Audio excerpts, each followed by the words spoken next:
What's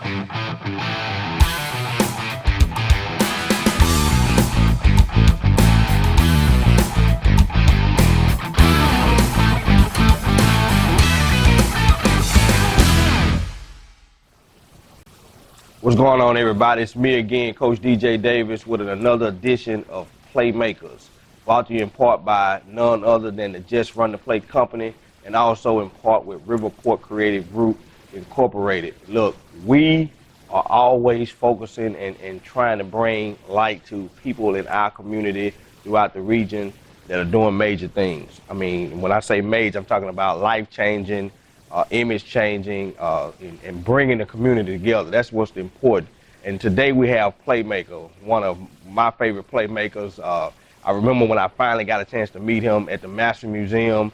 He was, I think you were living there, or you was doing some kind of internship there. Look, I have none other than Monroe's own, representing Monroe, the artist, the shell of Vitus, Mr. Vitus Shell. Appreciate you being with us, man. Yeah. Look, Represent Monroe for real. That's what I do for real. Yeah, you represent Monroe to the fullest, man. And you're traveling and doing a lot of things. For those of you who just happen to be under a rock for the past 12 months and don't know what Vitus is doing, Vitus is an artist who's been traveling and doing a lot of major things, and we have actually some of his work on display now. But Vitus, man, tell us just a little bit, man, about what you've been doing and sort of how you come to this point where you are. You know, you graduated from Monroe, you went to Wiseman, and so just tell us a little bit about your background and sort of what you've been doing for the past, past few years to get us to this point here. Well, what I got going on is I've been really busy doing my artwork. I grew up as a kid. I remember being as young as 3 doing my art. Oh, wow. But when I decided to go to college, Memphis College of Arts in Memphis, it kind of like gave me some direction in what I wanted to do with it.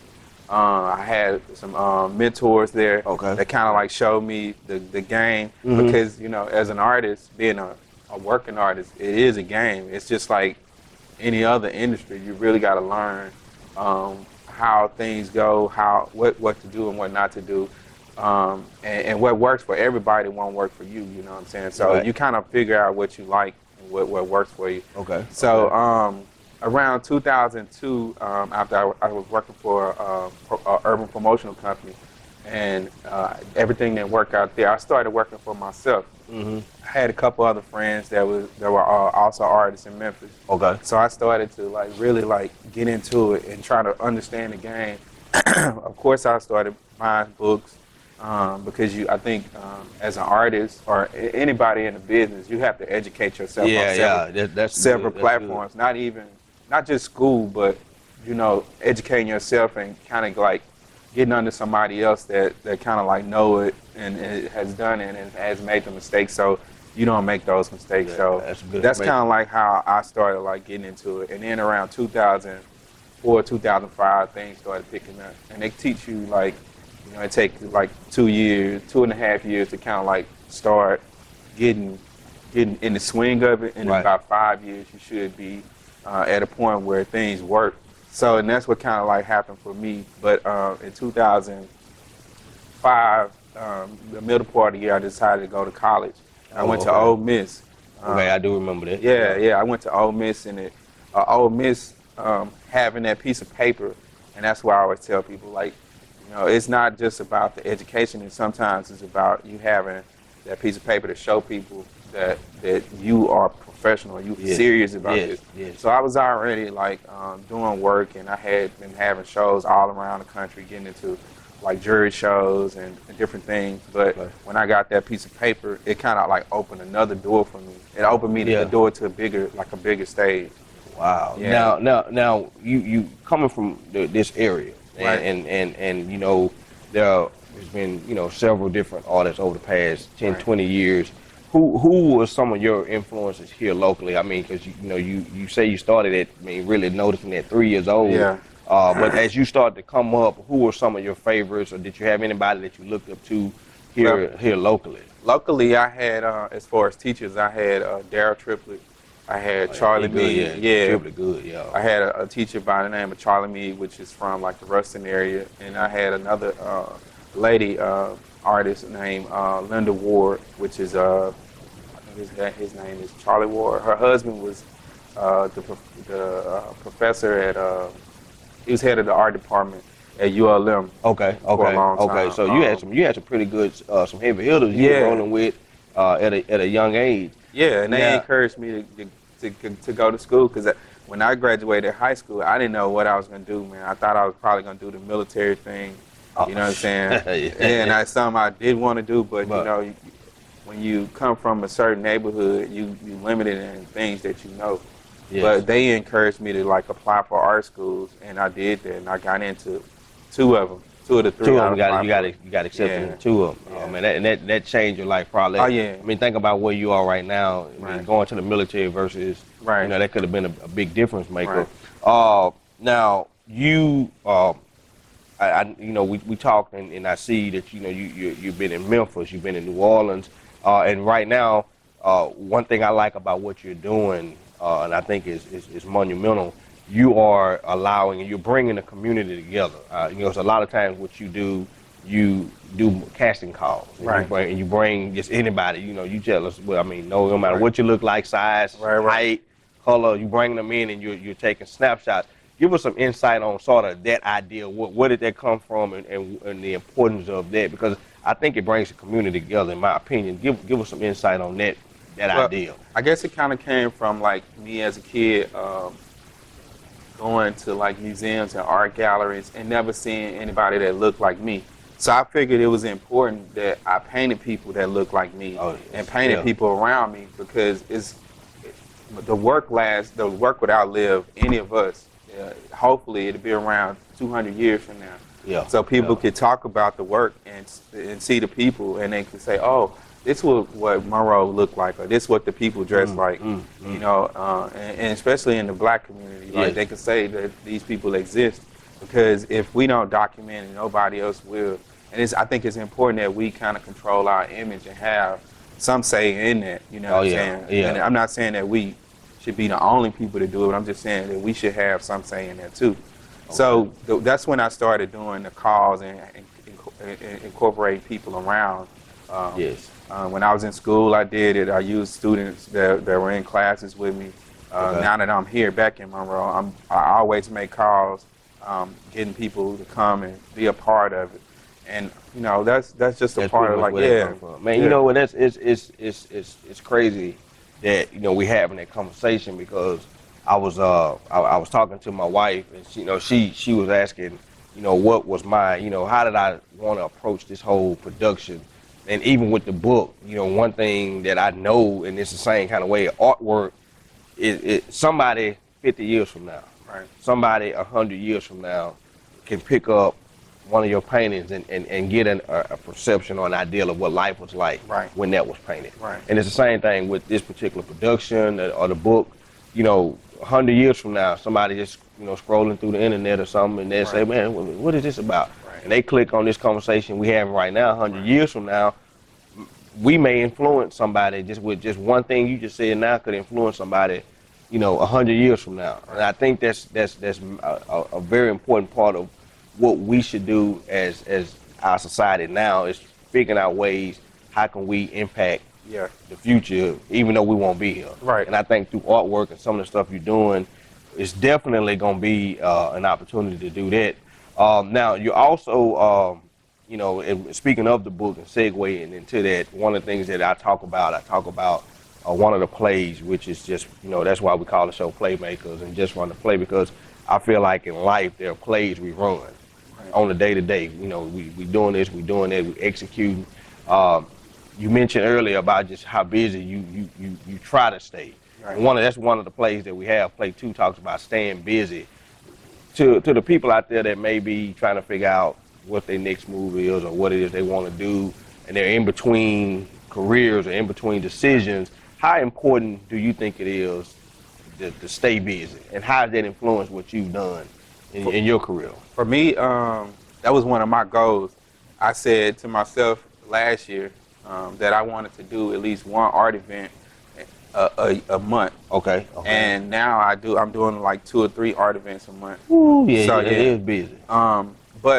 But being realistic in what you have and aligning yourself I think is a part of like getting to some real things and getting to like to a point where you really make some stuff happen.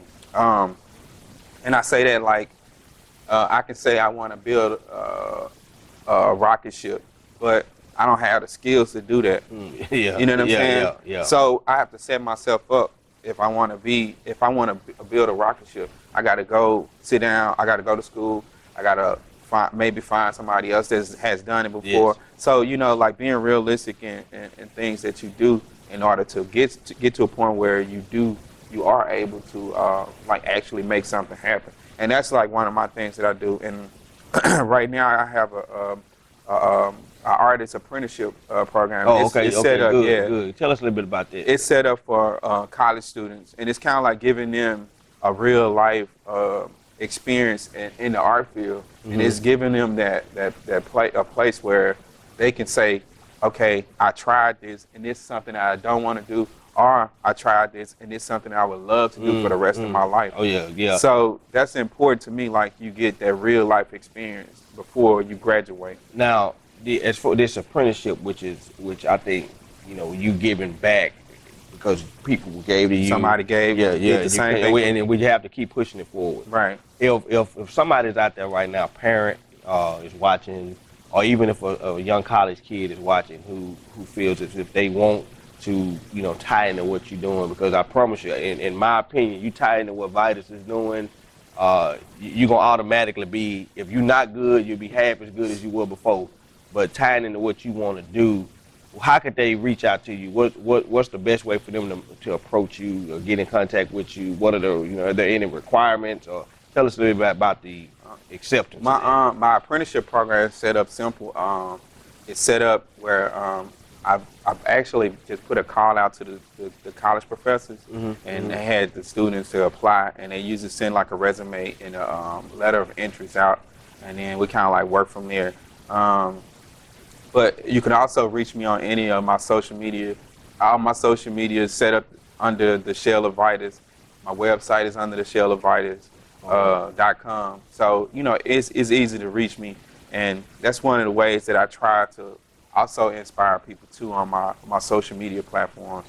I always putting images of work, always showing images of me getting out doing stuff in the community, and trying to inspire the next generation to kind of like do the same thing, because that's how I got into it. Okay. Somebody else, inspired me to do it. Okay, and that alone makes Vitus a playmaker. That's one of the reasons why he's on the show, because of the fact he's purposely, intentionally trying to make a difference. Now tell us, before we get ready to wrap up, tell us a little bit, briefly tell us. We got some of your pieces here, and I know you got thousands of pieces, and matter of fact, you right now on your way to New Orleans, man. So I appreciate you just having time to come in and hang out with us today on set. But just give us some background on some of the things that you've done. This guy right here looks real familiar right there. That looks like Lawrence McNeil. For everybody know Lawrence, QTI photography, but that's definitely him. Yeah. So my work basically is about it depends on what the project is, but it's always about the Black experience.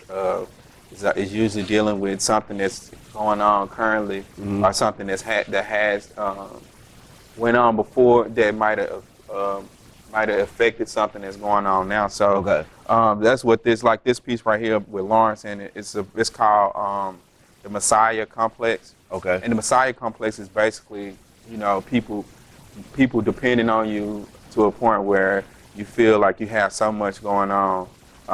It's like the whole thing with electing a Black president, and people feeling like this is going to be the person that was going to change. But you gotta even in coming into a situation, you still have to deal with how things are set up at that present time. Right. It's family members. Sometimes you have to deal with it with your family members. Being the person everybody comes looking up to, and they expect you to say today. Right. Okay, the Messiah Complex. Right. Okay, that's a cool piece right there. And then this piece right here was a commission piece. Okay. So I do usually two different types of work. My own work, and I do commission work. Okay. So this is a commission piece. It was supposed to be for the Jazz Fest, but everything they go through the whole project or whatever. Yeah. So it didn't end up there, but I still ended up with a nice piece. Oh yeah, that's a clean piece right there. Right. And that was was that for the Jazz Festival down in New New Orleans? Orleans. Okay, Yeah. okay. So one of my main goals has been like plugging into New Orleans. I'm getting ready right now for a show at the McKenna Art Center, which is the African American art museum there. Okay. And then I'm getting ready to do a residency in New Orleans in May.